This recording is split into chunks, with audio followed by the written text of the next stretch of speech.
to tell him. The man doesn't listen. Everything I say goes in one ear and out the other. Good morning, Miss Fine. I've been thinking about what you said. What did I say?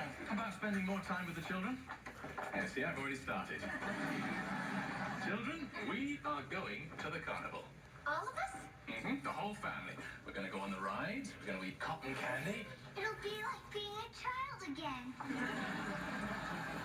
it'll give you a chance to talk to Brighton's headmaster. See what he's been up to. Oops.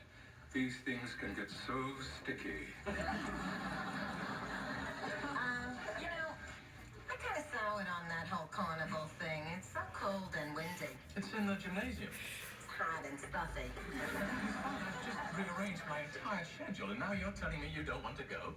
Well, I'm not God. I don't make the weather. But you insisted. I wasn't feeling 100% that day. I think I was ovulating. Your name's,